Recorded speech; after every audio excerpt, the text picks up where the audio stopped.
ॐ सहनाववतु सहनौ भुनक्तु सह वीर्यं करवावहै तेजस्विनावधीतमस्तु मा विद्विषावहै। ॐ शान्ति शान्ति शान्तिः। हरिः ॐ। पार्थाय प्रतिबोधितां भगवता नारायणेन स्वयं व्यासेन ग्रथितां पुराणमुनिना मध्ये महाभारतम् अद्वैतामृतवर्षिणीं भगवतीम् अष्टादशाध्यायिनीम् अम्ब त्वाम् अनुसन्दधामि। भगवद्गीते भवद्वेषिणीम् वसुदेवसुतं देवं कंसचाणूरमर्दनम् देवकी परमानन्दं कृष्णं वन्दे जगद्गुरुम्। मूकं करोति वाचालं पङ्गुं लङ्घयते गिरिं यत्कृपातमहं वन्दे परमानन्दमाधवम्।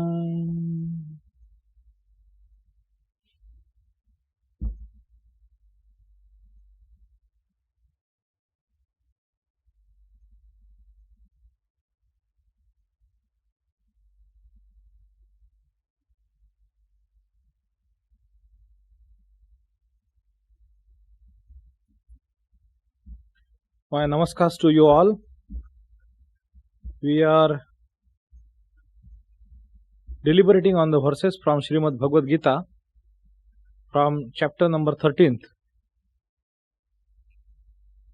Chapter 13th, and in the last class we had seen some half portion of this 7th verse. So,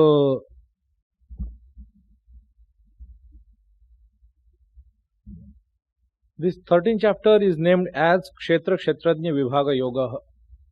Here Kshetra refers to the body as well as Prakriti in whole, and Kshetrajna refers to the knower of it. So, Prakriti and Purusha. The discrimination, the distinction between these two eternal principles, though they may denote the language of Sankhyas, however this chapter or the message or the deliberation or the ideas what we find not necessarily depicts the Sankhyan philosophy. It talks about the Vedanta only, but it chooses to start with that language. So this 13th chapter opens with these kinds of language, that what is Kshetra and Kshetrajna. So the first verse, as it says, that idam sharira kaunteya kshetram iti abhidhiyate etad yo vetti tam prahu kshetrajna iti tadvidah.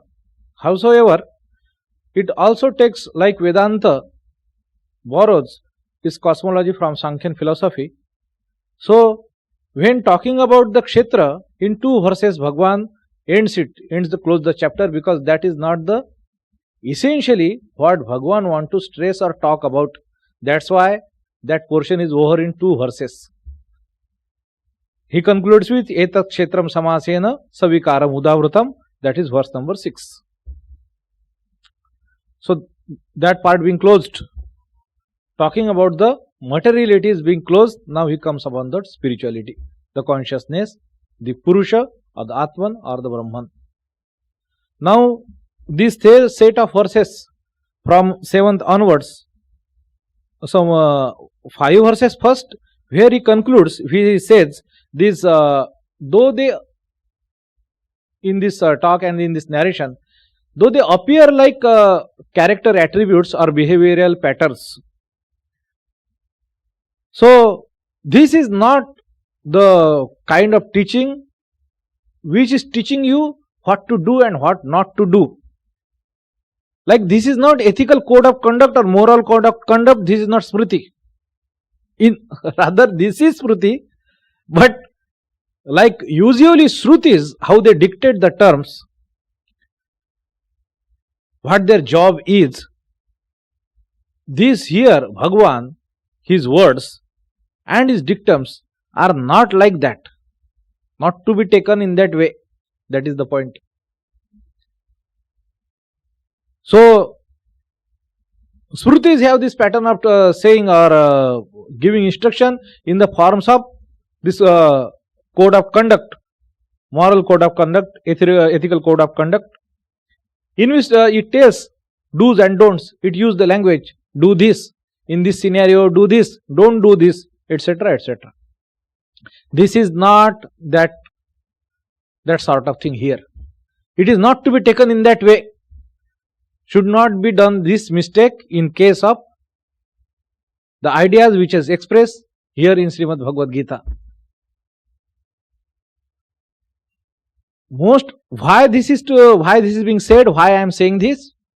Because literally speaking, any higher or very valuable thing, it is not meant for mediocre people. The great disadvantage is, if mediocre people can lay their hand on it, what they do not rise to that standard, they pull it down to theirs. And that's why this is being said. Not, we see again and again in Sri Ramakrishna's Swami Vivekananda's teachings, Raja Maharaj's teachings. They say this, repeat again and again, do not pull down the ideal. Be very frank. There is no shame. There is no belittling anyone that I am not up to the mark of the ideal. It will at least ensure that you will someday reach the ideal. But if you do this other mistake and say where I am, that is the ideal, and the game is over. You not only close your chances, but you also damage your all fellow beings by propagating this false narrative that this is the ideal. Not to be done. So dharma, therefore, this is very precious thing. So what we do, so we have, because genetically, very organically, human beings, our first preference is laziness. Spending little energy, that is our first choice. That is organically how intelligence has developed. Alright. So, in like Kathopanishad it comes, Shreyascha, Preyascha, Manushya Meta, Tav Samparitya, Vivinikti Dhira, etc., etc. Idea is that, the two ideas, Yama says, one is something called shreya, which is rightfully something great, intrinsically great. Not comparatively, not by what result it gives, etc. It is intrinsically great. Whatever it might cause your utter destruction, but is great in itself. No further talk. What it gives you, whether it will feed your stomach, whether it will ensure your comfortable living, why you should not lie? No, it lies beyond that. That is called a shreya. Something great in itself. Whether some people acknowledges it, some people knows it, some people adore you, build your statue, create legacy of your name or not, and other, or maybe you die unknown, in oblivion, and nobody knows about it. It is great in itself. Not some people acknowledges it, and therefore it is great. Not that way. So something is called as shreya, and other thing is called as preya. Preya, by its definition, it is something very pleasurable. You like it. It does not talk about whether it is shreya, whether it is great, whether it is right. No, it is pleasurable. It is comfortable, it is enjoyable. You are going to feel happy. Does not talk whether it is right, whether it is positive, whether it is constructive, whether it is contributing to you or somebody else's growth or etc. etc. It does not have that criteria or concern. It has only one concern. You will feel nice after doing that, after having that, after making that choice. These two choices comes to every human being at every point of the term. Whether to get up when alarm rings or put it down and sleep 2 more hours. Not necessarily sleeping itself can be great, or it can depend upon person to person when he is making that choice. Scenario to scenario. That person will have to judge in its own intrinsic merit. Now, this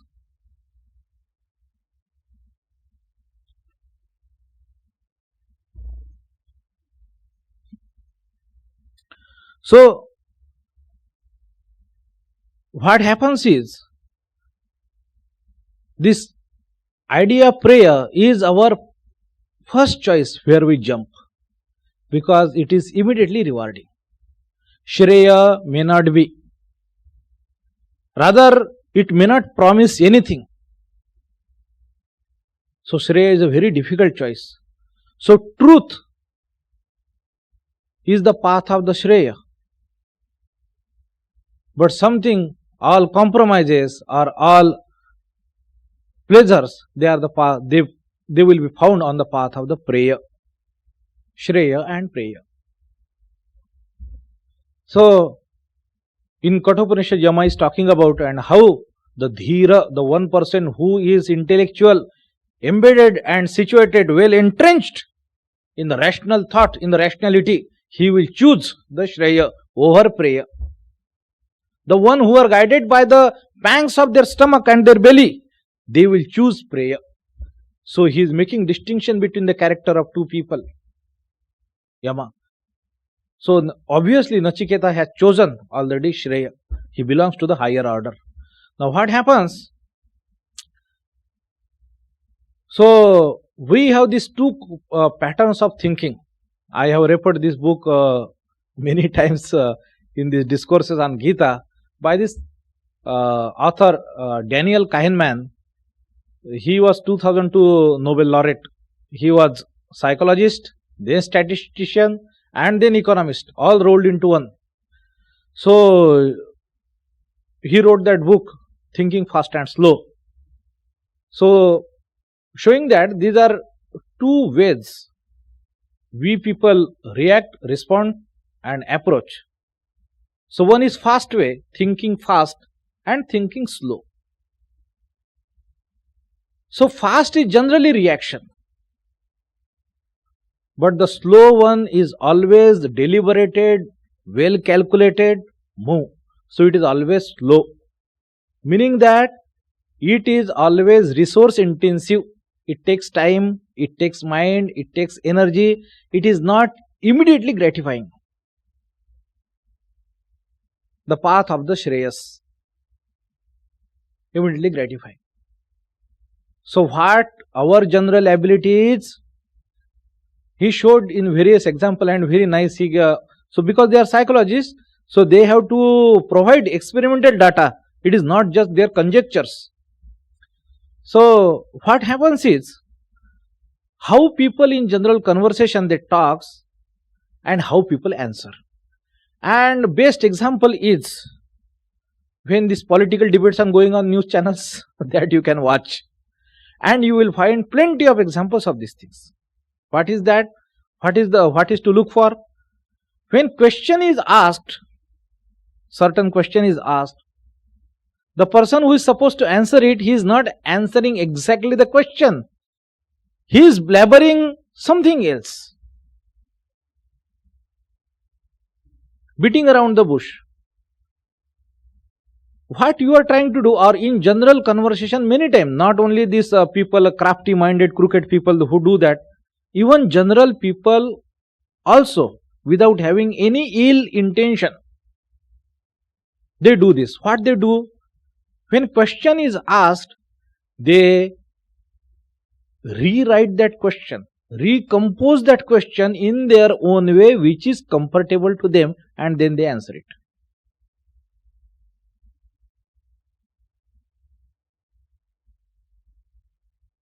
So, what is happening? So, this is all the time when we talk about spirituality, it talks about the difficult challenge of knowing us, accepting us, and mustering our own guts to better ourselves. So, in this case, this first thing itself, to turn that focus upon ourselves, is difficult, it is not natural to us. Then analyzing it impartially and finding our own faults, that is further more difficult, and accepting them is still more difficult. Forget about bettering or rising above it. So what do? We all the time whitewash them. This is what we do. And that's how we do not have clear sight of our objective. Adarsha is clouded before our sight. That's why this is to be said. So here the ideas are being expressed: amanitvam, adambhitvam, ahimsa, kshantir, arjavam, acharyopasanam, shaucham, stairyam, atma vinigraha, etc., etc. It goes up to 5 words, and Bhagavan says this is jnanam. So simplifying can be very costly. So not to oversimplify it, be very cautious. Be very cautious. Oversimplifying can come at a cost, and you would be paying it. So be wary of too much simplification. कोई भी आदमी, if anybody is presenting you any proposal and oversimplifying it, be very careful. Ask for the details. Madam आप चिंता मत कीजिए, sir आप चिंता मत कीजिए, मैं संभाल लूंगा, मैं देख लूंगा, आप खाली यहां पे साइन कर दीजिए. Be very careful. Go in the details. Oversimplification can come at a cost. So, because what is rigorous, what is systematic, what is methodical, it will not be very simple, easy, and to gulp it down. It is meant, it is created, it is crafted so that any individual can help himself go step by step, bit by bit through entire process. Nothing is going to happen like a flick of a switch. So this is to be very carefully understood. How simple it is, you might be fooling yourself.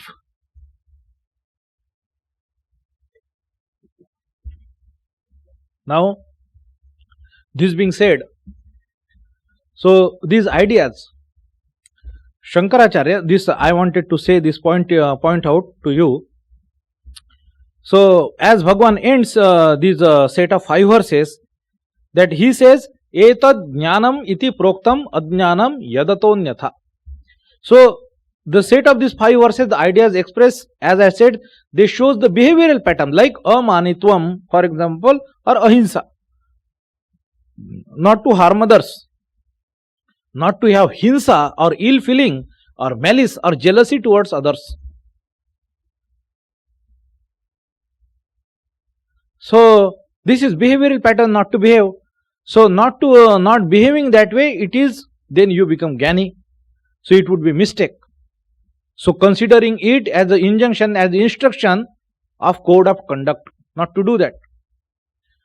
So rather Shankaracharya, he puts it very succinctly, why Bhagavan calls it jnana? Because it leads to jnana.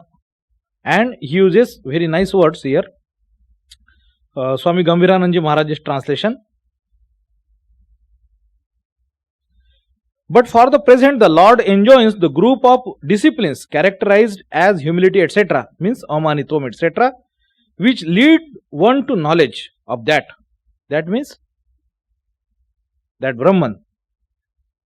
knower of the field, kshetrajna, that group of humility, etc., which are referred to by the word knowledge, since they lead to knowledge. They are called as jnana because they lead to jnana. And owing to the existence of which one becomes appropriately competent for the realization of that knowable. This is important point.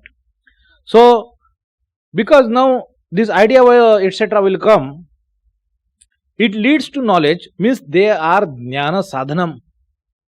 And not only that, living your life, practicing your life in this way with the help of, with the guides of these virtues, which will enable you, which will make you eligible to be recipient of that knowledge.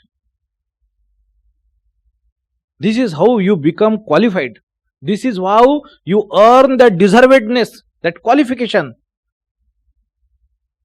appropriately to have that jnana. And then he says, and being endued with which a monk is said to be steadfast in knowledge. Suppose if somebody has this brush with this experience of knowledge, still the question comes, you can still slip away from it. How to become steadfast in that knowledge? So this is the way not to steer away from this.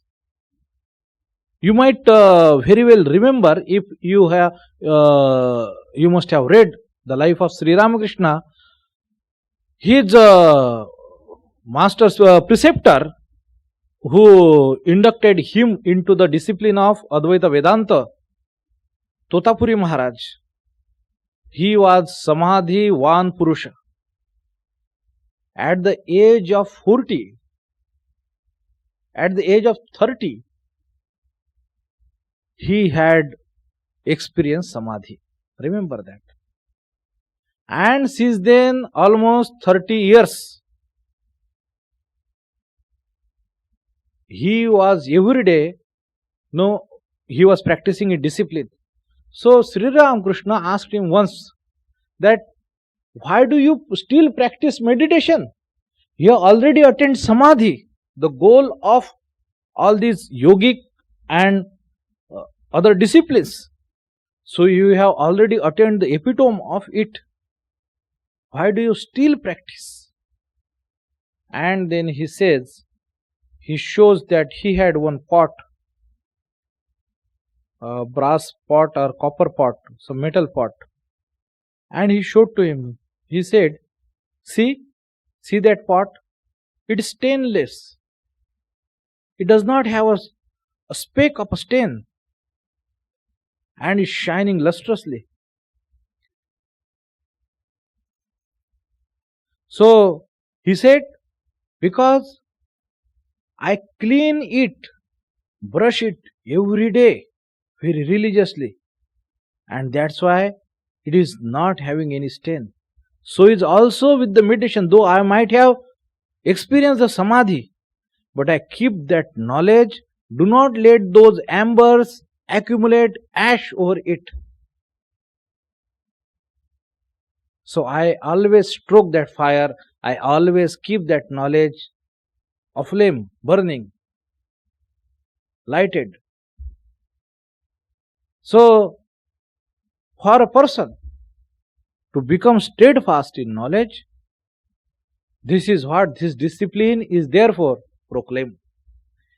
So this 7th verse, which says so this first portion, I had half of this verse, I had explained, I had talked about amanitvam, adambhitvam, ahimsa, kshantir and arjavam. Kshanti is forbearance, as well as this not reaction, titiksha, as I said, and arjavam is rujuta or akutilatvam, not having this crookedness. Now, so I will not take them further. So I will go to the next line. So it is about acharyo pasanam shaucham stharyam atma vinigraha. So now see, this is Very wonderful. Acharyopasanam. Suppose you want to have knowledge. Here, what is happening? After reading two books, and especially we sadhus encounter every day devotees, even a new people who come, they are already Gani. So, sometimes they come for asking about spiritual initiation and spiritual guidance, and they start sermonizing me, and then I have to remember that girl. See, look, here I give the sermon, you have to follow. Then she realized that. So, sometimes that course correction, that the ideas or your thinking may not be the last truth. If you feel so, and my ideas or my statement is somewhat does not fit to your frame of mind, then you have to compare. You can ask a question, you can express a doubt, and you can approach in various ways. But what you think, and if you believe that that is the ultimate truth, it would be disastrous. You would be closing all your windows on improving, progressing, on knowing the truth itself. And in this way, a much part of your life and time would be spent. So do not draw this conclusion that what you have known so far is the ultimate truth. Be open to truth. You have to have that large-heartedness, that guts, and that courage to embrace the truth, to know the truth. Now, Acharya Upasanam, so far, even for monks, for that matter, even for the sadhus,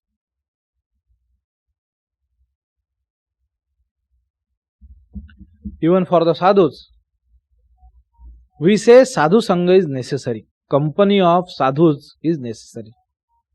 Forget about the devotees, but even for the sadhus, sadhu sanga is necessary.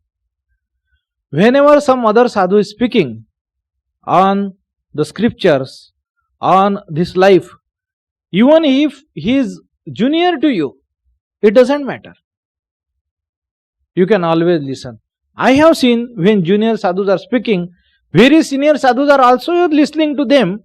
It is not that they lack anything. It is not that they are sitting there listening to them to find faults in his teachings, or the way he is speaking, or the way he is thinking and expressing. No, that is not the point. You are contemplating somebody. If somebody is speaking, it is nice. If somebody is speaking, you can contemplate the Atman at the same time. So it is always helpful. We also every day in monastery, we have this one routine of after dinner, this common reading. So one book is chosen, and generally, the junior most of the Swamis, they read out loud some few pages of the book, and everybody else listens. So it is not about giving sermons and therefore by that way he is becoming superior. It is not about that. It is about the contemplation of that truth alone. This is what helps. So listening, Shravana, is very soothing, very helpful. Even for monks also, we feel it very refreshing. Any person is speaking, a good speaker is speaking, we find it very nice to hear again and again the same scripture. You might have read it. I remember when I was a young boy in my hometown, so there was one temple, and there every year Bhagavad Sapta used to occur. In Maharashtra, you see, there are Bhagavad Kathakars, and because everywhere there are demand, not every time you will get very renowned and very professional Kathakars, etc. Even my grandfather used to go for the Jnaneshwari and Eknathi Bhagavad Pravachana, etc. Because he used to study, he had that Vyasanga from his childhood, early age, from his father, etc. And he has cultivated that one habit only. So that's why he was respected, venerated, and the families who knew him, so they used to call for that Jnaneshwari Pravachana, etc. So one Swami, one Maharaj used to come. So there are all householder people. Sometimes they have their own livelihood also. But this is their main thing, that they like to do this Bhagavad Pravachanas. And some of them has really good life, in the sense a good character, and living a life with that appropriate devotion and all that. So, and that education and thinking and this explaining Srimad Bhagavatam to devotees is very lucid and very enjoyable. Moreover to that, so he was called for consecutively 3 years. And then he said, the third year, that I requested the organizers of this temple committee to invite some other Kathakar, Bhagavatkar, the next year, because Bhagavad Katha is to be listened from the different Pravachakas. That is helpful, because it is the word of the God, and according to the nature and prakriti of the sadhaka, it will reveal to them differently. Therefore, it is better to listen from different people. It is helpful. And we also came to understand that he was such a person, he does not used to charge any fees. And that's why our temple committee was after him, to call him again and again, because he was not charging any fees. But anyhow, so that is the idea. So Shravana and therefore this Acharya Upasana. So not only talks, but the seva is also advocated for one and all. Sadhu Sanga is advocated for one and all. If you really want to get into the grooves of spiritual life, if you really want to be serious in spiritual life, there is no alternative. And for Grihastha Bhaktas, to what say? Because, and especially living in such city like Mumbai, but these are the choices, hard choices you will have to make. If you are really intent, if you are really willful, serious about this desire, then God will make it happen. He will provide you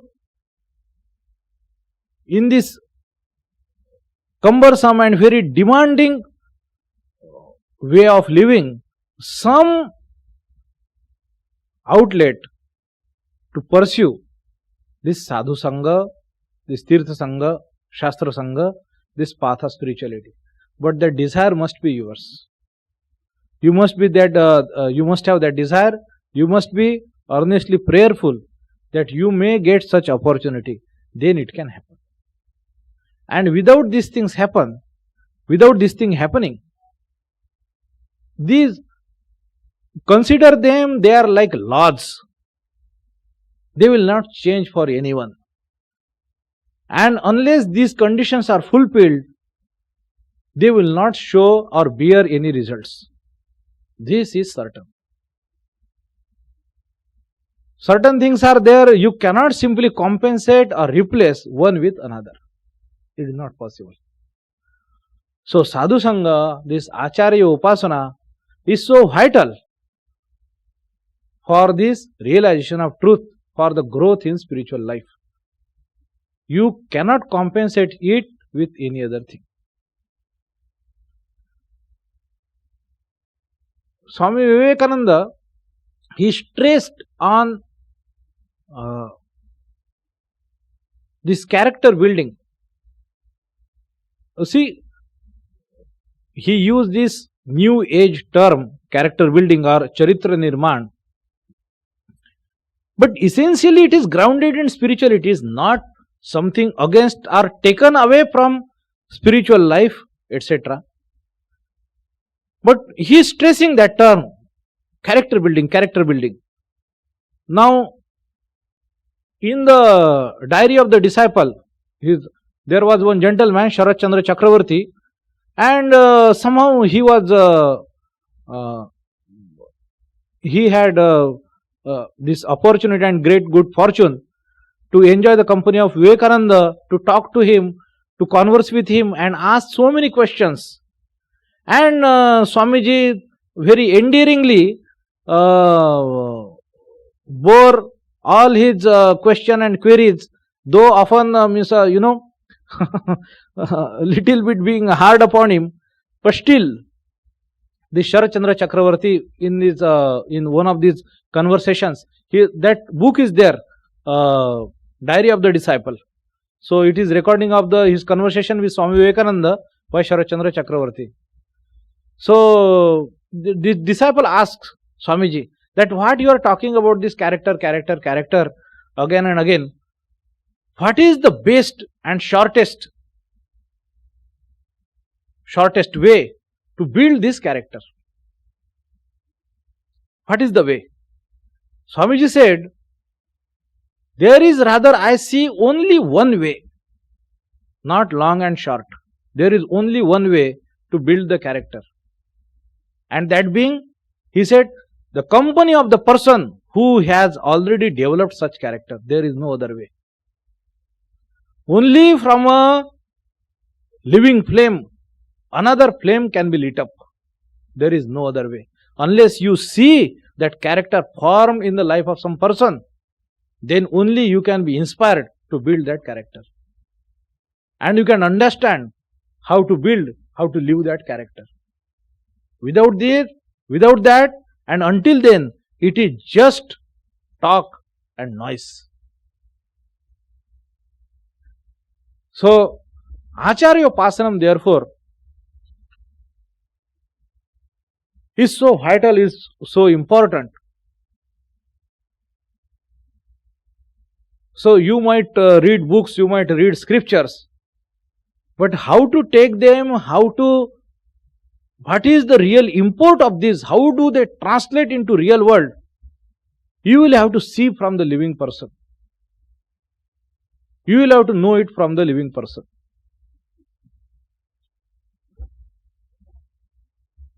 So, as a sadhan to the jnana sadhana, this Acharya Upasana is one of the important thing.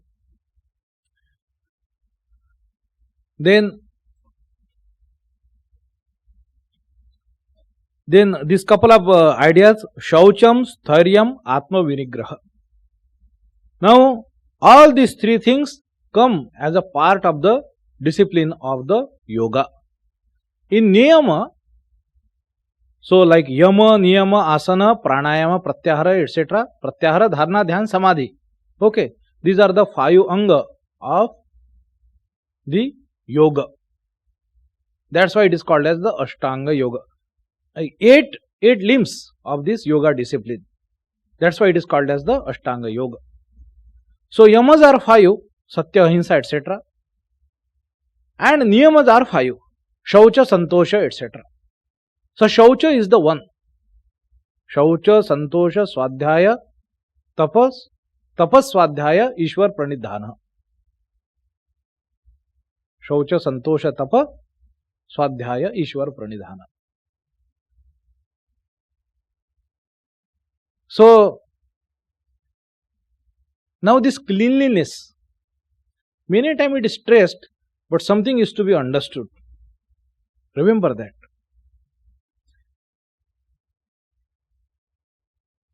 We find uncleanliness in 2 conditions.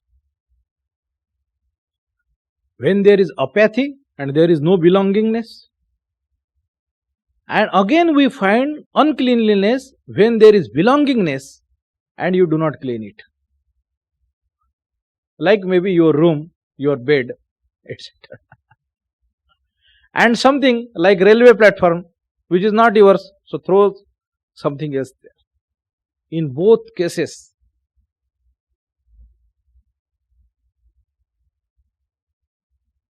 so cleanliness of yours or your belongings.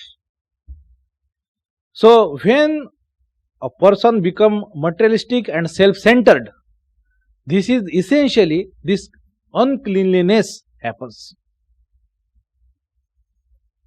And for the jnani to develop detachment and loosening this grip of identification with this petty self, this illusory self of body-mind complex, this cleanliness develops.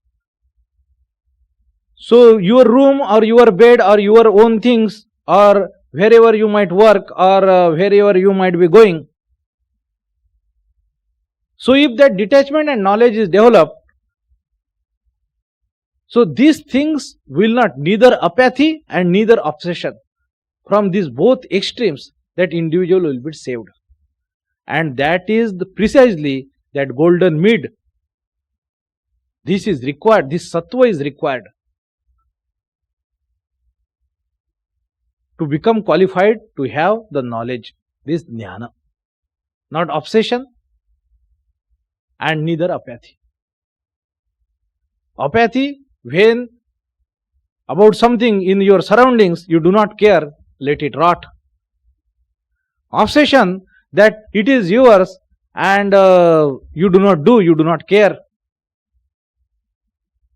In both cases. In both cases, not identifying with this.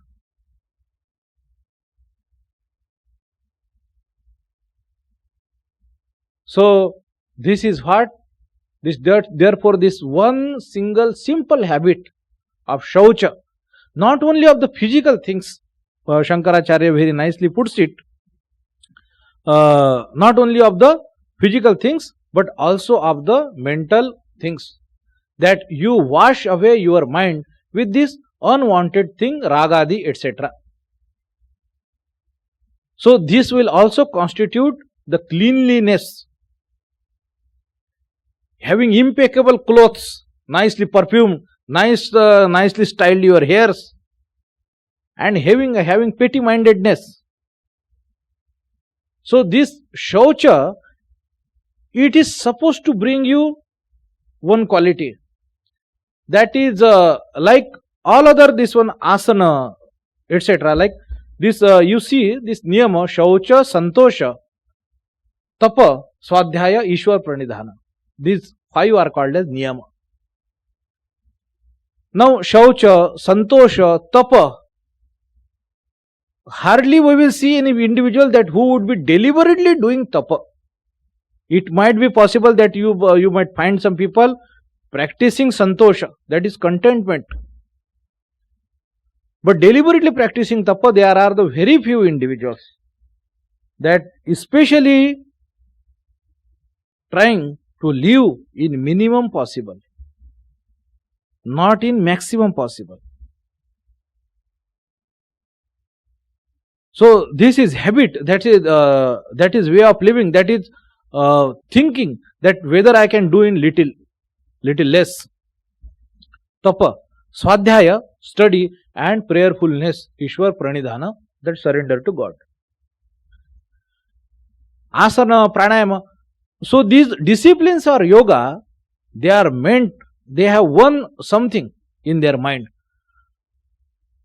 to keep your body, your mind, your prana in such a state so that it does not become burden to you, does not cause any interference to you. It becomes so steady that it stops vibrating, and as if it subsides and dies down, and what will happen? And then Atman will reveal in its own majesty. It is the case with the mind, it is the case with the pranayama, it is the case with the asana. That's why you do asana. So meaning that if you earn the steadiness of your spine, of your body, so you can almost forget it. If your prana is so steady, then you can almost forget it. So if your mind calms down and does not throwing any whims and wishes from the chitta, your mind is not taking it up, and your buddhi is constant witness, what will happen? Then this manolaya can happen. If chitta is satisfied, not throwing anything from inside it, any ripples on the surface, there is no sankalpa, vikalpa, no waves, there is mind is silent, buddhi is constant witness, ahankara is silent. What will do? Then this identification will die down. Because as long as action is going on, you are engaged. And if you can remain alive, attentive, and without any engagement, and that is the state where you enter into yoga, you enter into meditation. And what will happen? If that becomes successful, that the truth, that is the condition it is required. So, shaucha is also similarly, if you are uncleanly, there are Paramhansas who can live like a ghoul, matted hair, his way of living, or what water he is drinking, what food he is eating, that no human being can do like that. So there are Paramahansas like that. They are different kind of Pishachavat. Sri Ramakrishna explained in Leela Prasanga, we see the different kind of Paramahansas. They are the Jnani, established Jnani. From their behavior, we can understand that. So, the idea of shaucha, therefore, so in itself, I have seen many times in women, it might happen because they are tending their houses, homes, and she becomes so obsessed with the house itself, or sometimes even children, sometimes even with the husband, one way or other. How that obsession goes? One woman, my friend's wife, she was so much obsessed with the house, every time cleaning. And like other people were like terrified, to challenge her course of this one cleaning or anything. So, एक joke भी है ऐसा. So when somebody is asking to his wife that what happened, so much commotion is going on in our neighborhood, and that his wife says that our neighbor, she killed her husband. He asked, why? What happened? Because she was mopping the floor, it was wet, and this fellow stepped up. Who say, oh my God, so what happened? This it seems police etc. have come. So why not they are arresting her, that woman? What to do? That floor is still wet. Floor is still wet. That's why they are not stepping inside. So, and apart from joke, we see, so there is so much drive in that woman. Okay. But unfortunately, it could not be directed to something more positive, constructive, which will give her, that woman, more satisfaction, more the engagement which she wanted. She didn't want to be social also. She do not want to go mix with the other people. But there could have been some positive engagement. And she everything vented out on everything this thing. So all the time ostracizing her own children, even her husband. So this is going on. So how any virtue stretch too far, it can become another vice.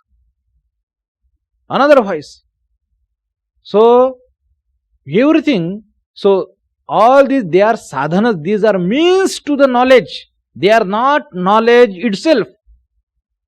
So your discrimination is warranted. How to do?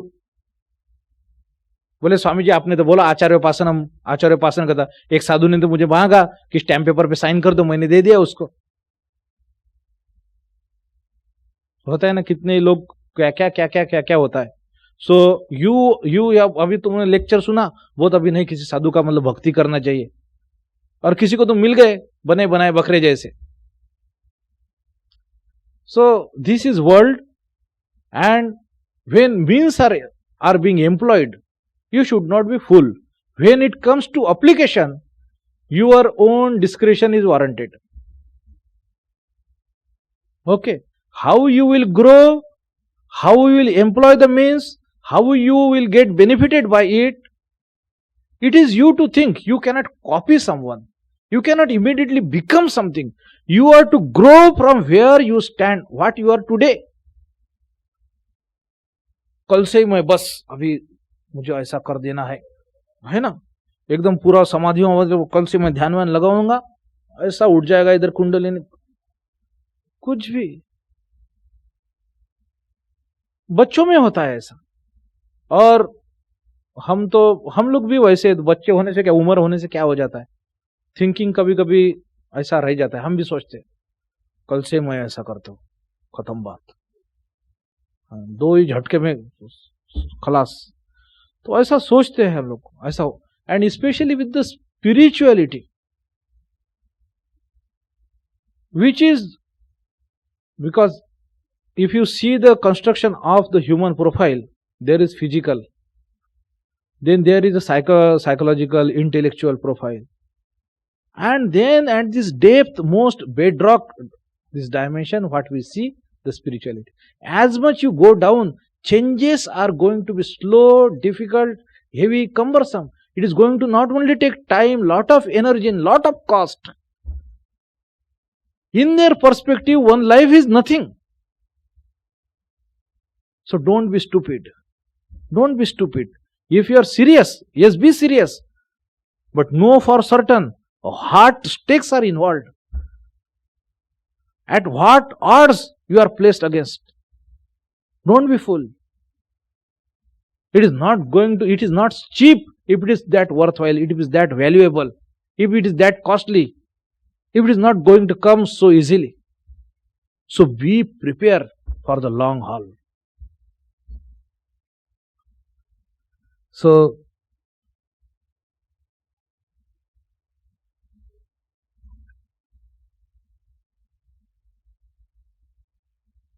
anything, therefore, how to employ it? Shaucham.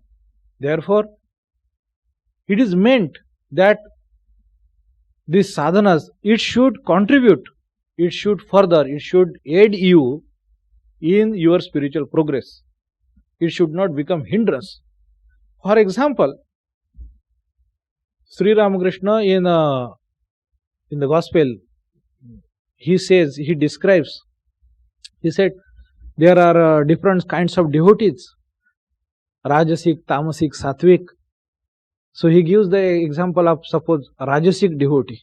How Rajasic devotee is? He said, so he will do devotion, but there would be a lot of show off. So like many people are watching, and he would be doing that japa with the one Rudraksha mala, in which that one is Rudraksha and one is golden bead. So one is golden, or it is strung in gold, that Rudraksha mala, and he will have wear silk clothes, etc. So lot of flappiness. Oh, okay. So pomp and that gorgeousness, that would be there. So there are people, and probably for him, for such a people, he can do that only, and that would be good enough for him. He cannot do something else. That is all right for him.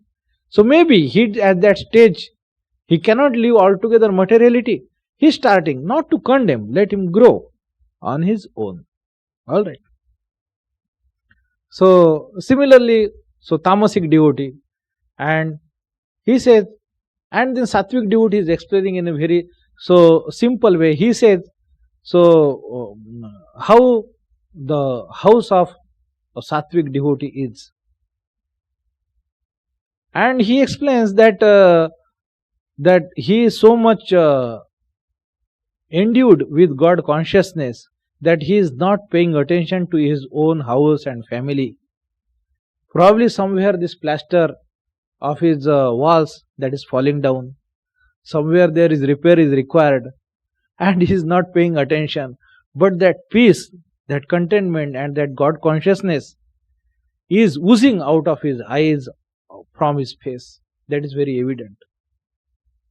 So from people to people, from their behavior to behavior, we are not to judge, but the important point is, you know your nature and progress towards that one ideal of God realization. What will aid you? These different ideas, how you will integrate them in your own character profile. You understand yourself and you grow from wherever you stand. So Shaucham. So these ideas are not for to judge others whether you are spiritual or not. These are guides for ourselves to build our own spiritual profile, our spiritual path, and claw our way towards that destiny. So Acharya Pasanam, then I said Shaucham, then Sthiryam. Of course, now these qualities, what we say, they are not for the beginners, none of these. Because as much as you say, you will not be able to stick with it. Somebody is beginner and you said you start from amanitvam. It does not make sense to him. That not to be proud of, and sometimes it can be destructive. So an ordinary person, and if we say him not to have pride, it can be debilitating that person. He is not right now at the stage came off or come to the stage where he can leave his pride. No. So it can be destructive for that person also. So it has to be very careful. Amanitvam, adambitvam, ahimsa. Preach to everyone. It can be destructive. A person will, so that's why these qualities. It is for, it says, Shankaracharya as it puts it, for a person to become steadfast in the knowledge. Even to become awakened that this knowledge is to be obtained, and for this all the sacrifices can be made.